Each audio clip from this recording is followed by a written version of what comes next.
Ayatollah Ali খামেনির মাথায় সবসময় একটি কালো পাগড়ি দেখেন, তাই না? শিয়া ঐতিহ্য এই কালো পাগড়ি সাধারণ কোনো পোশাক নয়, এটি একটি প্রতীক যে পরিধানকারী একজন সাইদ, অর্থাৎ তার রক্তধারা সরাসরি রাসূলুল্লাহ সাল্লাল্লাহু আলাইহি সাল্লামের কন্যা ফাতেমা রাদিয়াল্লাহু তাআলা আনহু এবং ইমাম হোসাইন রাদিয়াল্লাহু তাআলা আনহার সাথে সরাসরি সংযুক্ত। তার পূর্বপুরুষেরা মদিনা থেকে ইরাক আর সেখান থেকে ইরানের তাফরেজ অঞ্চলে বসতি স্থাপন করেছিলেন। খামেনির জন্ম 1939 সালে মাশহাদের এক অতি সাধারণ ধর্মীয় পরিবারে। তার বাবা ছিলেন একজন স্বল্পভাষী পণ্ডিত। দারিদ্র্য এতটাই ছিল যে খামেনির ভাষায় অনেক রাত কেটেছে শুধু রুটি আর চা খেয়ে। কিন্তু এই সাধারণ ঘর থেকেই জন্ম নিচ্ছিল বিংশ শতাব্দীর এক অসাধারণ রাজনৈতিক মস্তিষ্ক। খামেনির জীবন শুধু কিতাব আর তসবিতেই সীমাবদ্ধ ছিল না।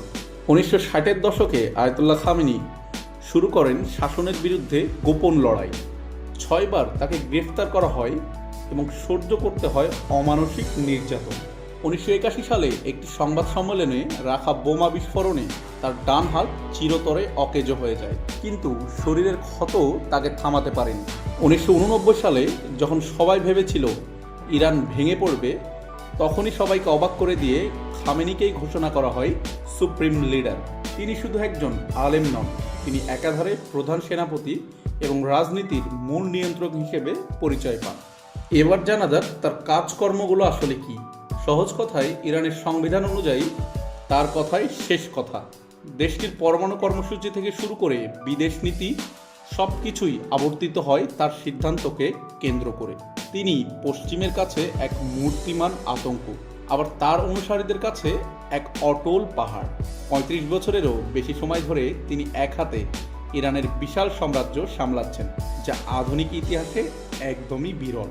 ইতিহাসের পাতায় তার পরিচয় যেভাবে লেখা হোক না কেন, মধ্যপ্রাচ্যর মানচিত্রে তার নাম মুছে ফেলা অসম্ভব। তাকে আপনি ঘৃণাও করতে পারেন কিংবা ভালোবাসতে পারেন, কিন্তু সময়ের পাতা থেকে মুছে ফেলতে পারবেন না, কারণ তিনি কেবল একজন নেতা নন, তিনি একটি রক্তাক্ত ইতিহাসের জীবন্ত নাম। ধন্যবাদ সবাইকে অ্যানালাইসিস উইথ মি এর সঙ্গে থাকার জন্য। ইরানের সাথে গোটা বিশ্বের কেন এত বিবাদ, এই টপিকস নিয়ে আমাদের পরবর্তী ভিডিও দেখতে অ্যানালাইসিস উইথ মি এর সঙ্গে থাকুন।